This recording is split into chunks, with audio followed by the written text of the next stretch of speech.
Hello दोस्तों, स्वागत है आप सभी का अपने चैनल GR मैथ क्लासेज में। दोस्तों, मैं हूं मनोज कुमार यादव।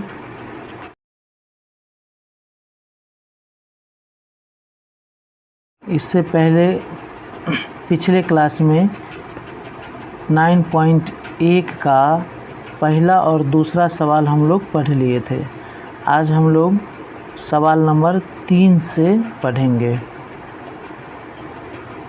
देखिए, सवाल नंबर 3 है कि एक ठेकेदार बच्चों को खेलने के लिए एक पार्क में 2 फिसलन पट्टी लगाना चाहती है। 5 वर्ष से कम उम्र के बच्चों के लिए वह एक ऐसी फिसलन पट्टी लगाना चाहती है जिसका शिखर 1.5 मीटर की ऊंचाई पर हो और भूमि के साथ 30 डिग्री का कोण पर झुका हुआ हो, जबकि इससे अधिक उम्र के बच्चों के लिए वह 3 मीटर की ऊंचाई पर एक अधिक ढाल की फिसलन पट्टी लगाना चाहती है जो भूमि के साथ 60 डिग्री का कोण बनाती हो। प्रत्येक स्थिति में फिसलन पट्टी की लंबाई क्या होनी चाहिए। इसमें जो है 2 फिसलन पट्टी बनाएंगे और एक 5 वर्ष से कम उम्र के बच्चों के लिए, एक 5 वर्ष से अधिक उम्र के बच्चों के लिए, और फिर उसको हम क्या करेंगे तो सॉल्व करेंगे। अगर आपको यह वीडियो अच्छा लगे तो लाइक करके सब्सक्राइब ज़रूर करें। देखिए, 2 प्रकार का फिसलन पट्टी है। एक फिसलन पट्टी है छोटे बच्चों के लिए, 5 वर्ष से कम उम्र के बच्चों के लिए, और एक फिसलन पट्टी है 5 वर्ष से अधिक उम्र के बच्चों के लिए। तो इसमें क्या कह रहा है, इसका जो ऊंचाई होगा तो इसका ऊंचाई हो जाएगा 1.5। इसका ऊंचाई कितना हो जाएगा 1.5 मीटर। और इस देखिए, ये ऊंचाई यहाँ से यहाँ तक दिया हुआ है 1.5 मीटर, और इसका ऊंचाई यहाँ से यहाँ तक दिया हुआ है 3 मीटर। इसमें कह रहा है कि ये जो फिसलन पट्टी है ये 30 डिग्री का कोण बनाती है, और ये जो है ये कितने डिग्री कोण बनाती है 60 डिग्री का कोण बनाती है। अब इसमें कह रहा है, नाम दे दीजिए, इसका नाम दे दीजिए A, इसका नाम दे दीजिए B, इसका नाम दे दीजिए C। उसी तरह इसका नाम दे दीजिए D, इसका नाम दे दीजिए E, इसका नाम दे दीजिए F। अब आप क्या करिए तो दोनों फिसलन पट्टी का अलग अलग निकालिए। तो इसमें क्या करना है, फिसलन पट्टी ये है, इसमें फिसलन पट्टी ये है। तो हमसे पूछा जा रहा है कि फिसलन पट्टी जो है ना, वो फिसलन पट्टी की लंबाई क्या होगी, फिसलन पट्टी की लंबाई। तो अब यहाँ देखिए, इसकी लंबाई निकालना है। तो आप इसमें क्या करिए कि त्रिभुज हो गया, त्रिभुज ABC में, त्रिभुज ABC में आप 10 लगा दीजिए, क्योंकि लंब दिया है और कर्ण निकालना है। तो लीजिए क्या लगाइए, साइन थीटा, और साइन थीटा बराबर होता है P/H। अब यहाँ देखिए, ये हो गया साइन थीटा का मान यहाँ से ले लीजिए, तो थीटा का मान हो जाएगा 30 डिग्री। P हो गया आपका AB, और H हो गया AC, H हो गया AC। अब इसमें आप क्या करिए, तो साइन 30 डिग्री का जो मान होता है, साइन 30 डिग्री का मान होता है 1/2, और AB आपका दिया हुआ है 1.5, और AC आपको निकालना है AC। अब इसको इससे कोना कोनी गुना कर दीजिए।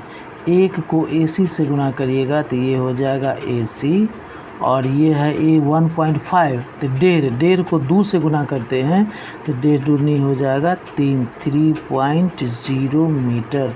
तो इसको आप लिख सकते हैं 3 मीटर आंसर। तो आप ये छोटे बच्चों के लिए जो फिसलन पट्टी है उसका निकल गया कितना, तो 3। अब आप आइए बड़े बच्चों के लिए जो फिसलन पट्टी है उसका, तो उसमें भी उसी तरह से लगा निकालेंगे। अब इसमें देखिए भी फिर P दिया है और H निकालना है, तो इसमें भी आप साइन लगा लीजिए। पहले लिख लीजिए त्रिभुज DEF में, त्रिभुज DEF में अब लगाइए साइन, तो साइन थीटा बराबर हो जाएगा P/H। अब यहाँ देखिए साइन थीटा की जगह आप रखिए 60 डिग्री, P हो जाएगा इसका DE और H हो जाएगा इसका DF। अब यहाँ क्या करिए, तो इसमें अब साइन 60 डिग्री, साइन 60 डिग्री का मान होता है √3/2 और ये DE जो देख रहे हैं वो यहाँ दिया हुआ है कितना, 3 मीटर, तो ये ले लीजिए आप कितना, 3। और DF, यही DF है फिसलन पट्टी, जो DF आपको क्या करना है, निकालना है। तो इसको भी कोना कोनी आप क्या कर दीजिए, गुना इसको इससे, तो ये हो जाएगा √3DF और इसको इससे गुना करिएगा तो ये हो जाएगा 6। तो DF बराबर हो जाएगा 6 और नीचे हो जाएगा √3। अब इसको आप रेशनलाइज कर दीजिए, जिसको हम लोग परमीकरण कहते हैं। तो परमीकरण करिएगा तो ये हो जाएगा 6/√3, √3 से ऊपर और √3 से नीचे गुना कर दीजिए। तो इसको इससे अगर करते हैं तो ये हो जाएगा 6√3 और नीचे हो जाएगा आपका कितना, तो ये √3 हो जाएगा √9 का वर्गमूल हो जाएगा 3, तो ये इससे ही कट जाएगा, 3 × 3, 3 दूनी 6, तो ये हो जाएगा 2√3 मीटर आंसर।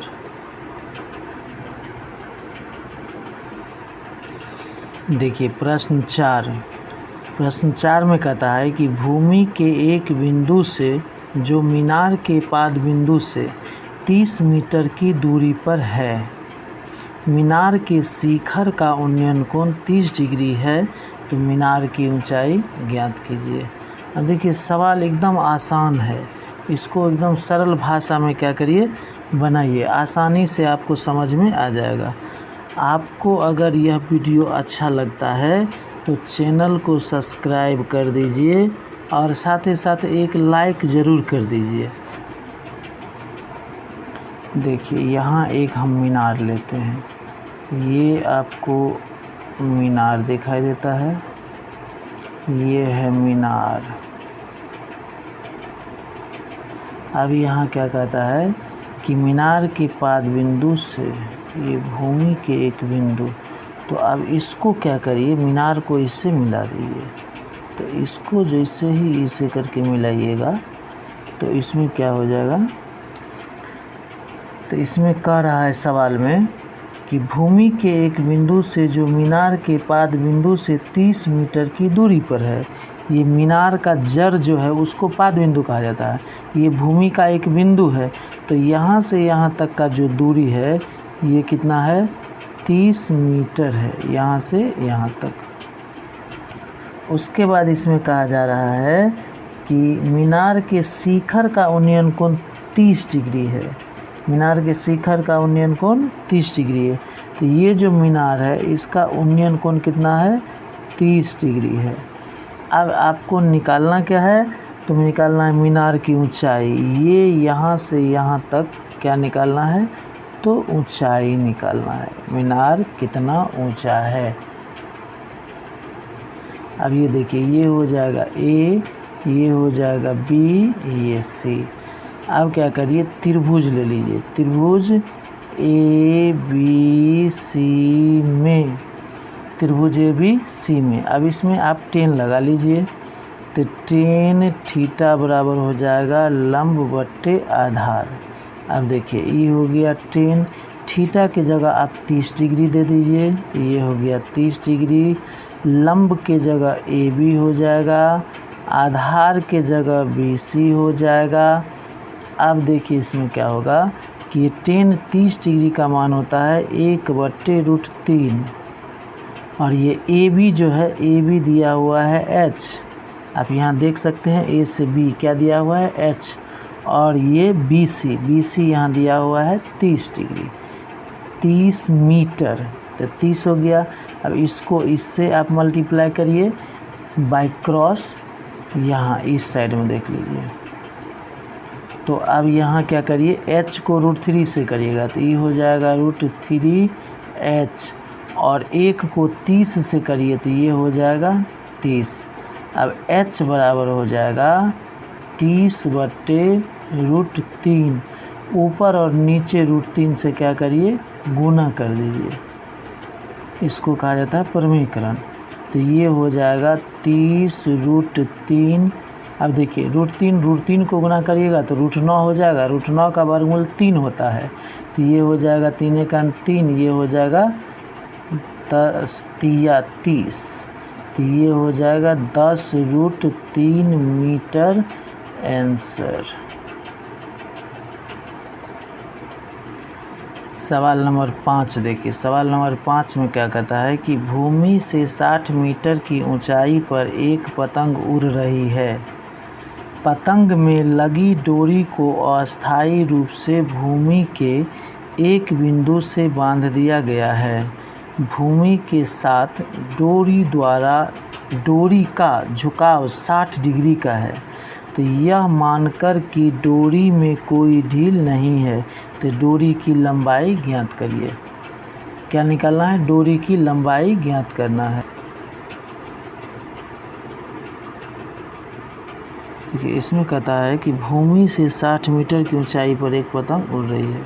तो ये मान लीजिए कि एक पतंग उड़ रही है 60 मीटर की ऊंचाई पर। कितने मीटर की ऊंचाई पर, 60 मीटर की ऊंचाई पर एक पतंग उड़ रही है। तो ये यहाँ से यहाँ तक का ऊंचाई कितना हो जाएगा, 60 मीटर। यहाँ से लेके यहाँ तक का ऊंचाई 60 मीटर। अब इसमें कह रहा है कि पतंग में लगी डोरी को अस्थायी रूप से भूमि के एक बिंदु से बांध दिया गया। भूमि के साथ डोरी का झुकाव 60 डिग्री का है। अब यहाँ देखिए कि ये ज़मीन है और इसको इससे क्या करता है, तो मिला देता है। इसको इससे मिलाता है, तो इसको जो इससे मिलाएगा तो ये हो गया डोरी। ये आपका हो गया डोरी, और इसी डोरी की लंबाई ज्ञात करनी है। तो डोरी की लंबाई ज्ञात करनी है, तो ये हो गया A, ये हो गया B, ये हो गया C, और इसका कोण भी दिया हुआ है कितना, तो 60 डिग्री का कोण ये डोरी के द्वारा बनाया गया है, 60 डिग्री का कोण। अब इसमें देखिए कि हमको ये लंब दिया है और ये कर्ण, जो डोरी है ये कर्ण है, तो ये निकालना है। तो इसमें भी आप क्या करिए, तो साइन थीटा लगा लीजिए। तो त्रिभुज ABC में साइन थीटा बराबर लंब, तो लंब हो जाएगा P, आधार लंब बट्टे कर्ण, तो AC। तो P को हम लिख सकते हैं ना कि A और B, AB हो जाएगा आपका लंब और कर्ण हो जाएगा आपका AC, और ये हो गया लंब। तो अब यहाँ देखिए कि साइन थीटा के जगह 60 डिग्री, AB हो गया 60 मीटर, AC हो गया AC नहीं मालूम, यही निकालना है। अब देखिए साइन 60 डिग्री का मान होता है √3/2, ये हो गया 60/AC। कोना कोनी इसको क्या करिए, तो गुना कर दीजिए। तो कोना कोनी गुना करिएगा तो ये हो जाएगा √3AC, ये हो जाएगा 60 दूनी 120। अब इसको आप क्या करिए, तो इस साइड में आप इसको बना सकते हैं। तो इधर देखिए, अब यहाँ क्या है कि AC रहेगा और ये √3 नीचे चल जाएगा, तो 120/√3, और √3 से ऊपर नीचे गुना कर दीजिए। √3 से ऊपर और √3 से नीचे गुना करिए, तो ये हो जाएगा 120√3, और ये √3 हो जाएगा √9 का वर्गमूल हो जाएगा 3, तो ये 3 का 3 और ये 4 तिया 12, तो ये हो गया आपको 40√3 मीटर आंसर।